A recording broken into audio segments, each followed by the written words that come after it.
क्योंकि जो हमारे पास खबरें आ रही हैं वो ये खबरें आ रही हैं कि 2 दिन बाद ये शायद फिर इनके एडवाइज़र बैठेंगे, एक प्रेस कॉन्फ्रेंस करेंगे और उस प्रेस कॉन्फ्रेंस में वापस ये फरमाएंगे कि बहुत तादाद बढ़ गई है। फिर वो एक साहब आ जाएंगे जो कि वज़ीर आला हैं और वो बैठ के ऐसा उदास पड़ेंगे, आज फिर इतने सारे लोग जो हैं वो बीमार हो गए हैं, आज इतने सारे लोग पॉजिटिव हो गए। लोगों को डराना बंद करें, आप लोगों को हकीकत बताएं। लिहाजा हम ये डिमांड कर रहे हैं कि अगर सिंध हुकूमत ने इस लॉकडाउन को बढ़ाने की तरफ गई तो हम उसकी भरपूर उसकी मुखालफत करेंगे। और मैं कराची वालों से कहूँगा कि सिंध हुकूमत के खिलाफ सड़कों के ऊपर आना चाहिए। कुछ चीज़ें हैं जो आज के लॉकडाउन के हिसाब से मैं उसे हाईलाइट करना चाहता हूँ और मैं बात करना चाहता हूँ कि मैं चाहता हूँ कि बताया जाए कि ये तो मैं समझता था कि सिर्फ नलायकी आला हैं, अब ये पता चला कि इनके अंदर तो समझ और अक्ल भी बिल्कुल नहीं है। मैं ये पूछना चाहता हूँ कि सूबे भर के अंदर शाम 5 बजे के बाद जो है वो पेट्रोल पंप्स को क्यों बंद कर दिया जाता है?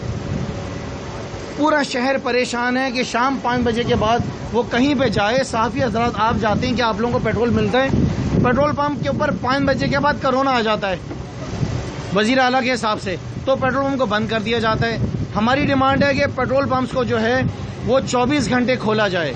किसी को इमरजेंसी है, किसी को हॉस्पिटल जाना है, किसी को घर में हार्ट अटैक हो जाए, उसी गाड़ी में पेट्रोल नहीं है, वो क्या करे? पेट्रोल पंप्स को लिहाजा 12 घंटे के लिए खोला जाए फौरी तौर पे। उसके अलावा ये दूध की दुकानों को क्यों बंद कर दिया जाता है शाम 5 बजे के बाद? बच्चों को दूध पिलाना है, बच्चों को दूध चाहिए, घर में ज़रूरत है, दूध की दुकानें 5 बजे के बाद बंद हो जाती हैं। 5 बजे से पहले कोरोना आता है, 5 बजे के बाद कोरोना नहीं आता है, 5 बजे के बाद कोरोना आ जाता है दूध की दुकानों पर। तो लिहाजा हमारी ये भी डिमांड है कि दूध की दुकानों को 12 बजे तक कम से कम रात 9 बजे तक खोला जाए, जिस तरह पहले वो खुलते थे। उसके अलावा आज 2 महीने हो गए हजाम की दुकानें बंद हैं। मर्दों के लिए हजाम की दुकानें बंद हैं और ख़वातीन के लिए पार्लर्स बंद हैं। हज़ारों की तादाद में जो मर्द हजरात हैं वो इस इंडस्ट्री से और ख़वातीन जो इस इंडस्ट्री से वाबस्ता हैं, हज़ारों की तादाद में पूरे सूबे भर के अंदर। मैं डिमांड कर रहा हूँ कि फौरी तौर पर जितनी हजाम की शॉप से कोई SOP सेट कर ली जाए और पार्लर्स जो हैं इनको भी फौरी तौर पर खोला जाए। रेस्टोरेंट्स के लिए आपने बोला है कि शाम 5 बजे से लेकर 10 बजे तक का टाइम है और सिर्फ डिलीवरी है। तो जनाब आला आपको अंदाज़ा है कि सूबे सिंध के अंदर लाखों में के अंदर लोग जो हैं वो इस इंडस्ट्री से वाबस्ता हैं। ठीक है, आपने डाइन इन बंद किया, कोई इतराज़ नहीं है, लेकिन डिलीवरी के लिए कम से कम दोपहर 12 बजे से लेकर रात 12 बजे तक ये फैसिलिटी दी जाए। क्यों नहीं आपका दिमाग काम करता है? क्यों नहीं आपकी अकल में कुछ चीज़ें आती हैं जो बेसिक चीज़ें हैं? कितनी बार आपसे कहा है कि मुराद अली शाह साहब अवाम के चमचों को अपने साथ बिठाएं, यहाँ अपने साथ अपने चमचों को ना बिठाएं। उसके साथ साथ आज 2 महीने हो गए हैं कराची शहर, मेरे शहर की ट्रांसपोर्ट को बंद किया गया है।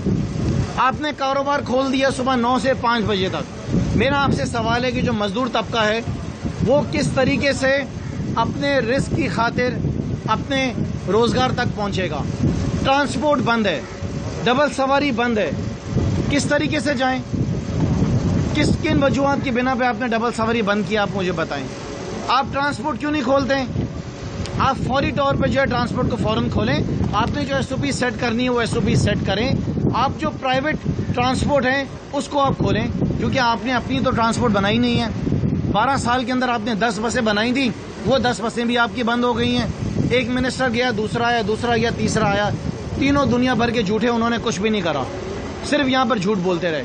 सो हम डिमांड कर रहे हैं कि ट्रांसपोर्ट को फौरी तौर पर खोला जाए और उसके साथ साथ जो प्राइवेट फर्म्स हैं जो हमारी मदद के लिए, कराची की मदद के लिए ट्रांसपोर्ट आई हैं फर्म्स, जैसे कि उबर है, करीम है, स्विल है, एयरलिफ्ट है, इन प्राइवेट ट्रांसपोर्ट को फौरी तौर पर खोला जाए।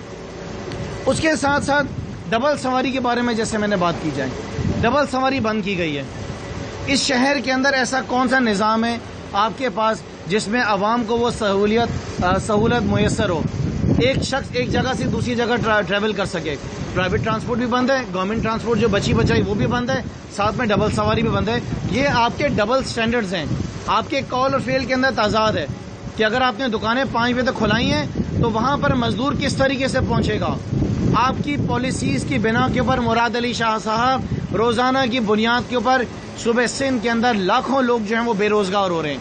आपकी नालायकियों की वजह से लाखों की तादाद में लोग जो हैं यहाँ पे सिसक रहे हैं और आसिफ अली जरदारी और बिलावल जरदारी गायब हैं। बिलावल जरदारी, आसिफ जरदारी सूबे सिंध से वोट लेकर आए हैं, सूबे सिंध से बनाया ना इनको वजीर आला इनका। इनसे कोई सवाल करने वाला है कि इनके ये दोनों लीडरान कहाँ गायब हैं? अगर किसी की सेहत खराब है तो उसके बारे में भी बताया जाए। लेकिन बिलावल जरदारी तो असेंबली में खड़े होकर बड़ी बड़ी स्पीचें करते हैं। जब सिंध की आवाम की मसाइल की बात आती है तो वहां के ऊपर उनके मुंह के ऊपर चुप लग जाती है। सिसक रही है सिंध के लोग, सिसक रहे हैं सिंध के लोग पीने के पानी के लिए, सिसक रहे हैं सिंध के लोग आज अस्पतालों के अंदर, सिसक रहे हैं बच्चे यहाँ पे तालीम के लिए। लेकिन बिलावल जरदारी और आसिफ जरदारी कहीं नहीं है। सिर्फ इनके जो चमचे मिनिस्टर्स हैं, जो इनके एडवाइजर्स हैं, जो अपने आकाओं के हक में बात करने के लिए रोजाना टीवी पे बैठते हैं, लेकिन अवाम के हक के लिए बात नहीं करते। आज अगर रिपोर्ट आई है और पाकिस्तान की हिस्ट्री के अंदर पहली बार वो हुकूमत जिसने अपने लोगों के खिलाफ आवाज उठाई और एक्शन लिया और साथ साथ ये भी रगड़े में आ रहे हैं, तो इनकी चीखें निकली हुई हैं। बनिस्बत कि ये अप्रिशिएट करें, ये तारीफ करें, ये वजीर आजम को खिराज तहसीन पेश करें, ये इनके चमचे बैठकर यहां पर आके तनकीद कर रहे हैं। उसके बाद दूसरी चीज, कराची शहर के बारे में मैं आपसे पूछना चाहूंगा कि आपके मुंह पे चुप क्यों लगी हुई है? पीने का पानी किधर गया है? कराची शहर का पीने का पानी कहां गायब हो गया है?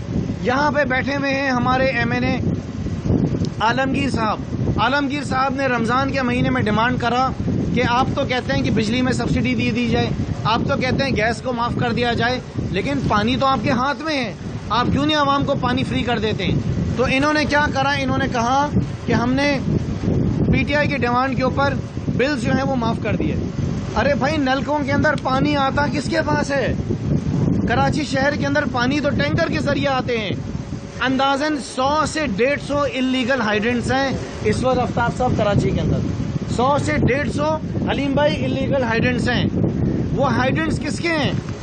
पूछा जाए कौन सा मिनिस्टर है जिसके हाइड्रेंट हैं, कौन सा एडवाइजर है उसके हाइड्रेंट हैं। एक एक हाइड्रेंट से सालाना कम से कम 1 से 1.5 अरब रुपए की कमाई है ऊपर की।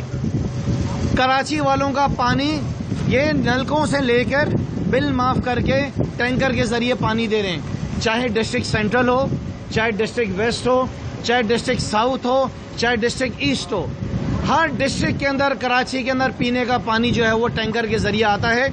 और आसिफ जरदारी खामोश है, बिलावल जरदारी खामोश है, मुराद अली शाह खामोश है।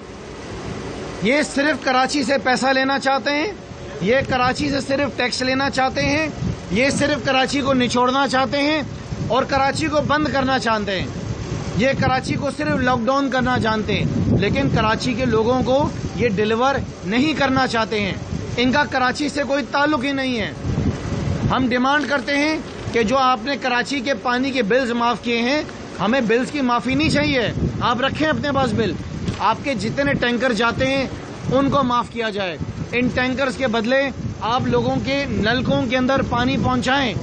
ये ड्रामेबाजी मुराद अली शाह अपनी बंद करें आप, और ड्रामेबाजी आपकी नहीं चलेगी। अवाम ने अब आपको गरेबानों से पकड़ना है। उस दिन का इंतजार करें कि चीफ मिनिस्टर हाउस के बाहर पूरा कराची खड़ा होगा। कराची के साथ जो जुल्म मुराद अली शाह साहब आप कर रहे हैं, जो जुल्म आसिफ अली जरदारी आप कर रहे हैं, बिलावल जरदारी जो सूबे सिंध के साथ आप सलूक कर रहे हैं, इसमें सिंध के लोग आपको माफ नहीं करेंगे। मैं आप सहाफियों से पूछता हूं कि इनको कौन सी मौत आती है, कौन सी इनको मौत आती है प्राइस कंट्रोल करने में? कौन सी मौत आती है कराची के कमिश्नर को, लड़काना के कमिश्नर को, सेवन के कमिश्नर को, नवाब शाह के डिप्टी कमिश्नर्स को? क्यों नहीं प्राइस कंट्रोल करते हैं? क्यों सूबे सिंध के अंदर मुर्गी महंगी है? क्यों सूबे सिंध के अंदर सब्जियां महंगी हैं? क्यों सूबे सिंध के अंदर जो है वो फ्रूट्स महंगे हैं? कहाँ है आसिफ अली जरदारी? किधर है बिलावल जरदारी? क्यों नहीं पूछते हैं कि सूबे सिंध के लोग सिसक रहे हैं, उनको खाने पीने की अशिया महंगी क्यों मिल रही है? कोई है इसका पूछने वाला? रोज बैठकर मुर्तजा वहाब जो है प्रेस कॉन्फ्रेंस करता है वफाक के खिलाफ। सूबे सिंध के लोगों, इनसे सवाल करो, इनके घरों के बाहर, इनके माफ करना, इनके दफ्तरों के बाहर जाके एहतजाज करो, इनसे सवाल करो कि खाने पीने की अशिया सूबे सिंध में क्यों महंगी है। ये वफाक का काम नहीं है, कि वो मुर्गी का रेट कंट्रोल करे, आलू का रेट कंट्रोल करे, पानी लोगों को फराहम करे, गलियों सड़कों के अंदर सफाई करे। ये वफाक का काम नहीं है कि अस्पतालों के अंदर इलाज फराहम करे। ये वफाक का काम नहीं है कि स्कूलों में तालीम दे।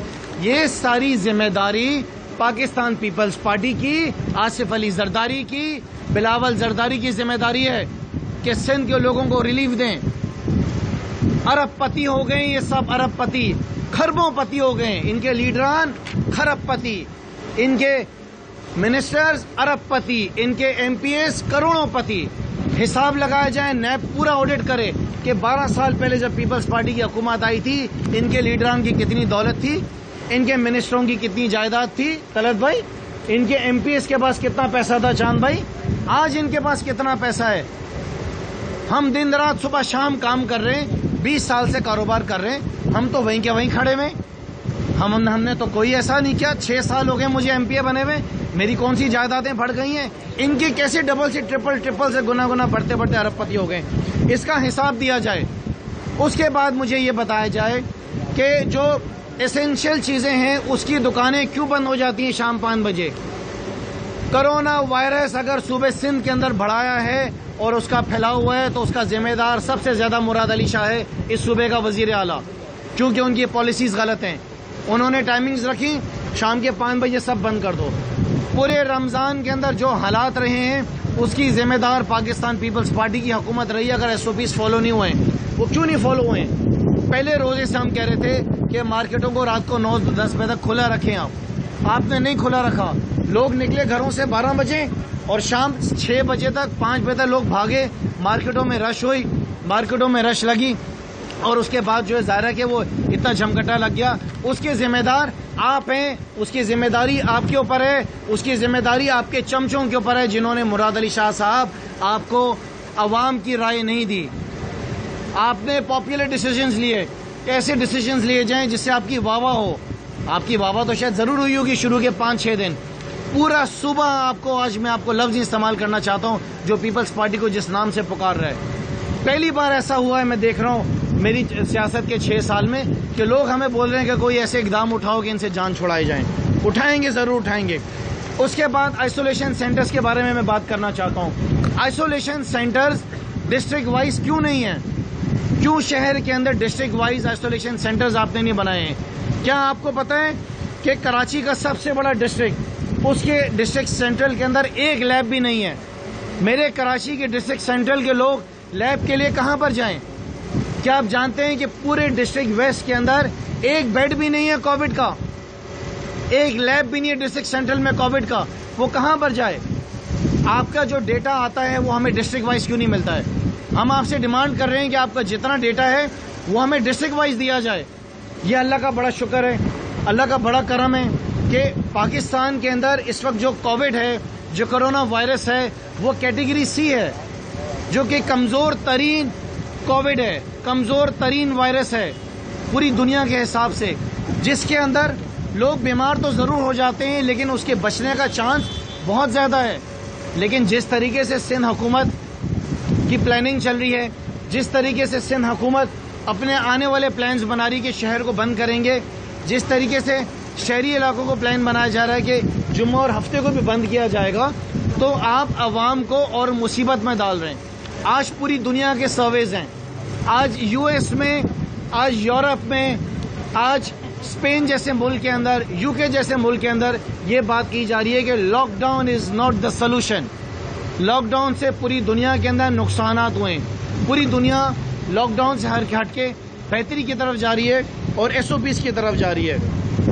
लिहाजा मैं वंस अगेन ये बात कहूंगा कि हम किसी भी हाल के अंदर, अगर आपने शहरी इलाकों के अंदर, सूबे सिंध के अंदर मजीद लॉकडाउन की तरफ गए तो पाकिस्तान पीपल्स पार्टी हम आपके खिलाफ खड़े होंगे। ये बात बिल्कुल क्लियर हो जाए। किसी हाल में काबिल कबूल नहीं है। किसी को यकीन हो ना हो, मुझे तो यकीन है इस बात पे कि आप कराची शहर को लॉकडाउन करके, कराची शहर को तबाह करके आप वफाक को डिस्टर्ब करना चाह रहे हैं।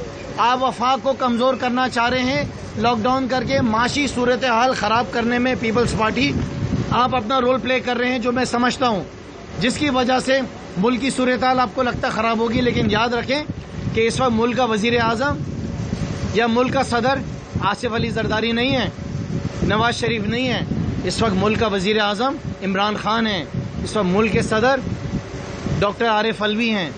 हम मुकाबला करना चाहते हैं। हमारा ये बिलीव है कि कोरोना से लड़ना है, कोरोना से डरना नहीं है। जो जो डिमांड्स हमने की हैं, ये डिमांड्स हमारी ज़ाती डिमांड्स नहीं हैं, ये डिमांड्स सूबे सिंध की डिमांड्स हैं। और हम यकीन रखते हैं कि अगर आपके इन चमचों के अंदर ज़रा भी थोड़ा बहुत भी अवाम के लिए रहम होगा, इस सूबे की फ़िक्र होगी, इस मुल्क की फ़िक्र होगी, तो इस पे इम्प्लीमेंट किया जाएगा। और आने वाले दिनों के अंदर जो आपकी अनाउंसमेंट्स होंगी वो शहर की बेहतरी के लिए होंगी।